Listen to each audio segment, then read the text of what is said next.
E5 TV news కు స్వాగతం. ముందుగా హెడ్లైన్స్. తమిళనాడు శివకాశిలో భారీ పేలుడు, 5 మృతి.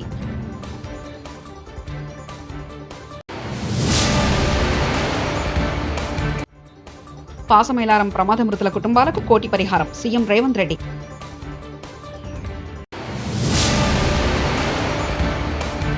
మలకపల్లిలో పేదల సేవలో ముఖ్యమంత్రి నారా చంద్రబాబు నాయుడు.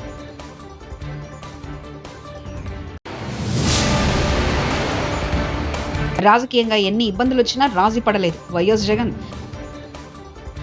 తమిళనాడు రాష్ట్రం విరుద్నగర్ జిల్లాలోని శివకాశిలో బాణాసంచ తయారీ కర్మాగారంలో అకస్మాత్తుగా మంటలు చెలరేగాయి. ఫ్యాక్టరీ నుంచి పెద్ద శబ్దం, పొగలు రావడంతో వెంటనే అప్రమత్తమైన స్థానికులు అధికారులకు సమాచారం అందించారు. వెంటనే పోలీసులు, రెస్క్యూ సర్వీసెస్ సిబ్బంది సంఘటనా స్థలానికి చేరుకొని సహాయక చర్యలు చేపట్టారు. గాయపడిన వారిని హుటాహుటిన ఆసుపత్రికి తరలించారు. ఉమ్మడి రాష్ట్రంలో గానీ తెలంగాణ రాష్ట్రంలో గానీ ఇంత భారీ ప్రమాదం జరగలేదని ముఖ్యమంత్రి రేవంత్ రెడ్డి అన్నారు. ఈ రోజు మంగళవారం పాసమేలారం చేరుకున్న సీఎం ప్రమాద స్థలాన్ని పరిశీలించి ఈ ఘటనపై అధికారులతో సమీక్షా సమావేశం నిర్వహించారు. అనంతరం మీడియాతో మాట్లాడుతూ పాసమేలారం ఘటన అనంతరం మంత్రులు, జిల్లా అధికారులు, పోలీసు అధికారులు పరిస్థితులను పర్యవేక్షిస్తున్నారని తెలిపారు. మృతుల్ని తరలించడం, క్షతగాత్రుల్ని ఆసుపత్రికి తరలించడం వంటివి అధికారులు దగ్గరుండి మరీ చూసుకుంటున్నారన్నారు. ఈ ప్రమాదం చాలా మంది ప్రాణాలు బలిగొందని, ప్రమాదం దురదృష్టకరమంటూ ఆవేదన వ్యక్తం చేశారు. వాళ్ళకి రావాల్సిన ₹1,00,00,000 శాతంతో నేను పని మిత్రమా. చనిపోయిన కుటుంబాలకు ₹1,00,00,000 వాళ్ళకి వస్తాయి. ధన్యవాదాలు. దీనికి సంబంధించి చనిపోయిన కుటుంబాలకు ₹1,00,00,000 నష్టపరిహారం ఇప్పించాలి. పరిశ్రమ వాళ్ళతో మాట్లాడి ప్రభుత్వం వైపు నుంచి, పరిశ్రమ వైపు నుంచి చనిపోయిన కుటుంబాలకు ₹1,00,00,000 నష్టపరిహారం ఇవ్వాలి అని చెప్పి నేను ఆదేశాలు ఇవ్వడం జరిగింది. ఆదేశాల ప్రకారం మా మంత్రులు పరిశ్రమ యజమానులతో మాట్లాడి ప్రభుత్వం వైపు నుంచి సహకారం తీసుకొని వాళ్ళకి నష్టపరిహారం అందించడం జరుగుతుంది. రామచంద్రరావు ఒక మిసైల్, కిషన్ రెడ్డి, నేను, లక్ష్మణ్ గారు అధ్యక్షుడిగా ఉన్నప్పుడు మమ్మల్ని ట్రోల్ చేశారు. మోదీ పీఎం అయ్యాక కూడా ఛాయ్ అమ్ముకునేవాడు ప్రధానమంత్రి అని ట్రోల్ చేశారు. కానీ రామచంద్రరావు ఒక మిసైల్ అంటూ బండి సంజయ్ వ్యాఖ్యానించారు. అంతెందుకన్నా నరేంద్ర మోడీ గారు ప్రధానమంత్రి అయిన తర్వాత కూడా ఈ దేశంలో ఒక ఛాయ్ అమ్ముకునే వ్యక్తిని ప్రధానమంత్రి చేసిరని చెప్పి ట్రోల్ చేసిన వాళ్ళు అడ్రస్ లేకుండా అందరూ కూడా ఆ పార్టీలే కాలగర్భంలో కలిసిపోయిన అందరూ కూడా.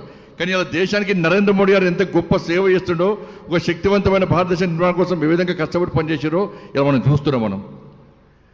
అందుకే చాలా మంది రామచంద్ర గారు ఏం చేసిరని తెలంగాణ రాష్ట్ర అధ్యక్షుడు చెప్పి చాలా మంది అనేక పార్టీలు ప్రశ్నిస్తున్నాయి. వాళ్ళ ఒక మిసైల్ అన్న రామచంద్రరావు గారు, ఒక మిసైల్. కొవ్వూరు నియోజకవర్గం మలకపల్లిలో పేదల సేవలో కార్యక్రమంలో పాల్గొన్న ముఖ్యమంత్రి నారా చంద్రబాబు నాయుడు ఇలాంటివన్నీ చేస్తున్నాయి. సంక్షేమ కార్యక్రమాలకు నాంది పలికాం. నేను ఆ రోజు ఒకే మాట చెప్పాను, సూపర్ 6 అన్నాం. అవన్నిటి కూడా కట్టుబడి ఉన్నాం. అన్నా క్యాంటీన్లు మళ్ళీ ప్రారంభించాం. 203 అన్నా క్యాంటీన్లు ఇస్తున్నాం. మా ఆడబిడ్డలకి నేనే దీపం పెట్టాను, వంట గ్యాస్ ఇచ్చాను. నా తల్లి కష్టాలు పడింది. అలాంటి కష్టాలు నా ఆడబిడ్డలకు రాకూడదని దేశంలోనే మొట్టమొదటిసారిగా వంట గ్యాస్ ఇచ్చిన పార్టీ, సిలిండర్లు ఇచ్చిన పార్టీ తెలుగుదేశం పార్టీ. ఆ రోజు అది గుర్తుపెట్టుకుని ఇటీవల కాలంలో ధరలు పెరిగాయి. వంట గ్యాస్ వాడడం మానేశారు. అందుకే నేను హామీ ఇచ్చా, సంవత్సరానికి 3 సిలిండర్లు ఉచితంగా ఇస్తానని ఇచ్చిన మాట నిలబెట్టుకున్న ప్రభుత్వం ఎన్డీఏ ప్రభుత్వం అని చెప్పి కూడా నేను మీకు తెలియజేస్తున్నా.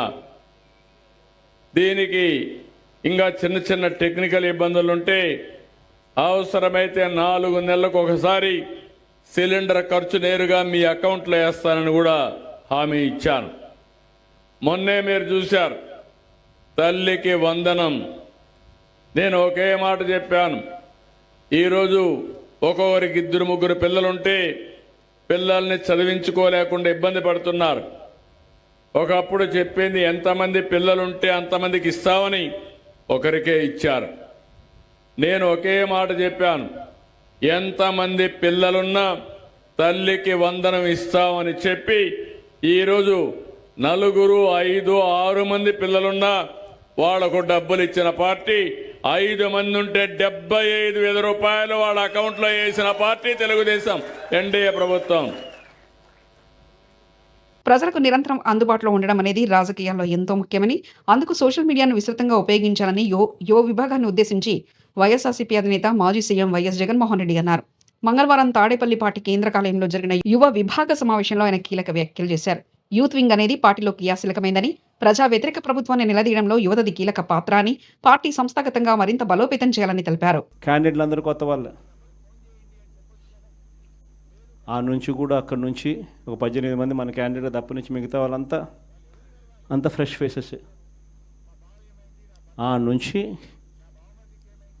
మన క్యాండిడేట్లు విజయం సాధించడం మొదలుపెట్టాడు.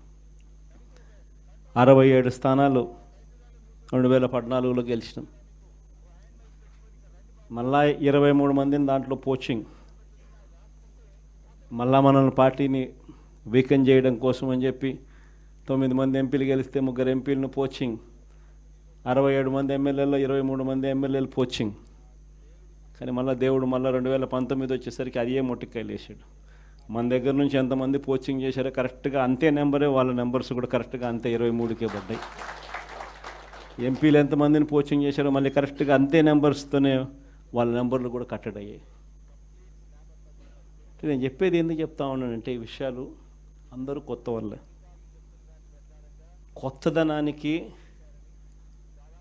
విలువ అన్నది ప్రతిపక్షంలో ఉన్నప్పుడే వస్తుంది. ప్రతిపక్షంలో ఏ నాయకుడైనా ఎదగలుగుతాడు, ఎవరైనా నాయకుడు కాగలుగుతాడు. అయితే 2 గుణాలు ఉండాలి. ఒకటి ప్రజలకు అందుబాటులో ఉండడం, రెండవది చిక్కటి చిరునవ్వుతో పలకరింపు. 2 ఖచ్చితంగా ఉండాలి. ప్రతిపక్షంలో ఉండాల్సింది మరొక మేజర్ గుణం ఏమిటి అని అంటే, ప్రజలకు ఏదైనా సమస్య వచ్చినప్పుడు ప్రజల తరపున మనం ప్రజలకు తోడుగా నిలబడగలగడం. ఈ 3 చేయగలిగితే ఎవరైనా లీడర్ కాగలుగుతాడు. ఇక్కడి నుంచి స్టార్ట్ చేయండి. నియోజకవర్గం స్థాయిలో నియోజకవర్గ అధ్యక్షుడిగా ఉన్న ప్రతి ఒక్కరికి నేను చెప్తా ఉన్నా, ఈ రోజు నుంచి స్టార్ట్ చేయండి. మనం ఈరోజు చూసేది యూత్ అధ్యక్షుడిగా, నియోజకవర్గం ఇన్ఛార్జిగా, యూత్ అధ్యక్షుడిగా ఫస్ట్ అడిగే ఇది. మీ చివరి అడుగు ఎమ్మెల్యే కావడం, అది గుర్తుపెట్టుకోండి.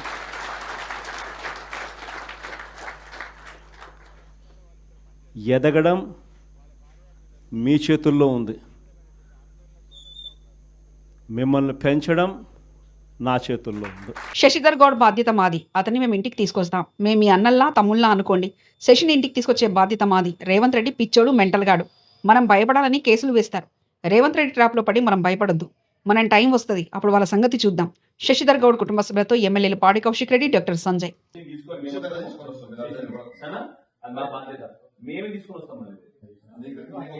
నా మీద కూడా నేను ఎమ్మెల్యేగా ఉన్నా, నా మీద ఇప్పటికి 30-40 కేసులు పెట్టింది.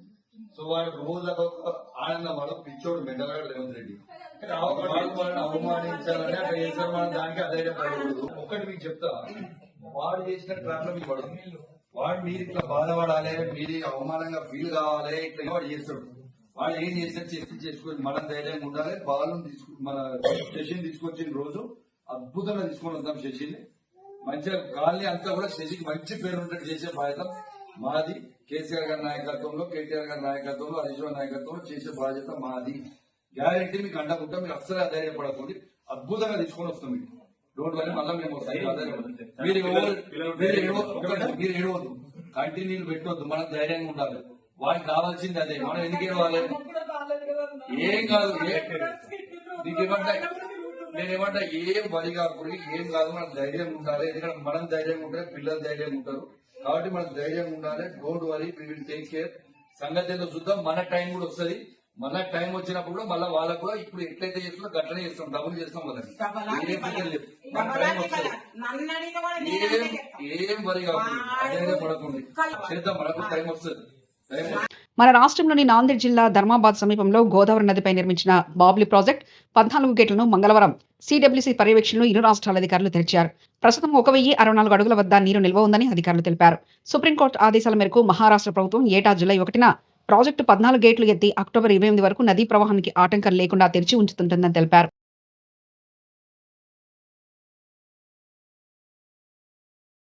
విద్యా ఐటీ శాఖల మంత్రి నారా లోకేష్ ఉండవల్లిలోని తన నివాసంలో ఇవాళ మంగళవారం ప్రజా దర్బార్ నిర్వహించారు. ప్రజా దర్బార్లో ప్రజల నుంచి మంత్రి విజ్ఞప్తులు స్వీకరించారు. ఆయా ఫిర్యాదులను పరిశీలించి సంబంధిత అధికారులకు లోకేష్ కీలక ఆదేశాలు జారీ చేశారు. ప్రజా సమస్యలను అధికారులు వెంటనే పరిష్కరించాలని ఆదేశించారు. కూటమి ప్రభుత్వంలో అందరికీ అండగా ఉంటామని మంత్రి భరోసా ఇచ్చారు. మెడికల్ సీట్ ఇప్పిస్తామంటూ వైసీపీ కీలక నేత సజ్జల రామకృష్ణారెడ్డి సన్నిహితులు మోసం చేశారని గుంటూరు జిల్లా తాడేపల్లి మండలం కుంచనపల్లికి చెందిన మన్నె సుబ్బారావు మంత్రిని కలిసి ఫిర్యాదు చేశారు.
ఉత్తరాంధ్రలో గ్రంథాలయ ఉద్యమ వ్యాప్తికి ఆద్యుడు స్వర్గీయ జయంతి రామలక్ష్మణమూర్తి అని, ఆయన నడిచే గ్రంథాలయమని మాజీ గ్రంథాలయ సంస్థ చైర్మన్ రాంగల్లి పోతన్న అన్నారు.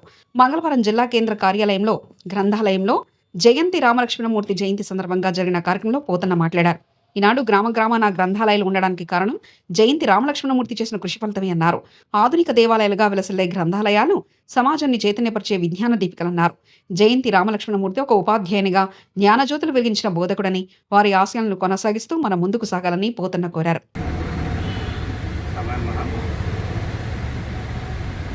ఉత్తరాంధ్ర భాగాలుగా నడియాడే గ్రంథాలయంగా విశేష ఖ్యాతించి మన ముందు ఆయన భౌతికంగా లేనప్పటికీ ప్రతి గ్రంథాలయంలో కూడాను ఆయన ముఖం మనకు కనబడతారు.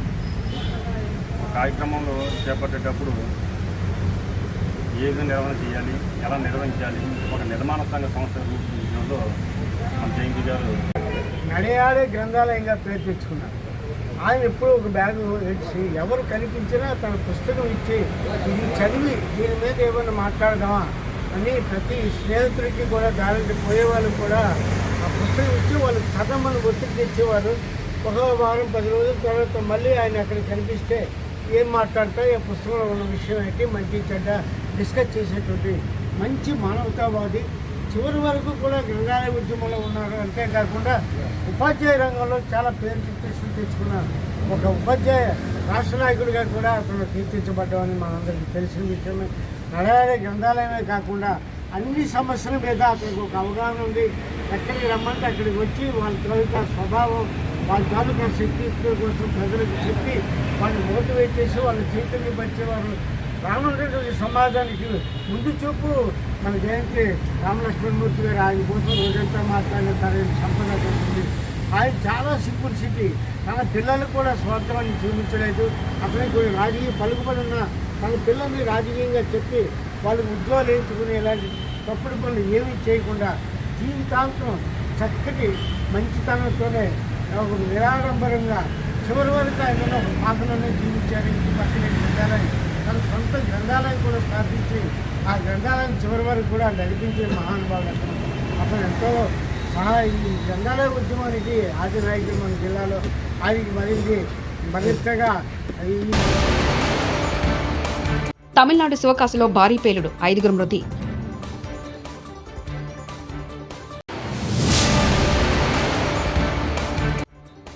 పాసమేలారం ప్రమాద మృతుల కుటుంబాలకు 1 కోటి పరిహారం, సీఎం రేవంత్ రెడ్డి.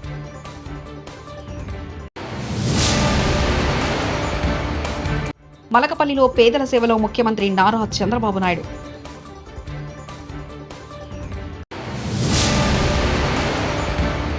రాజకీయంగా ఎన్ని ఇబ్బందులు వచ్చినా రాజీ పడలేదు వైఎస్ జగన్. ఇవి బులెటిన్ విశేషాలు. చూస్తూనే ఉండండి E5 టీవీ న్యూస్.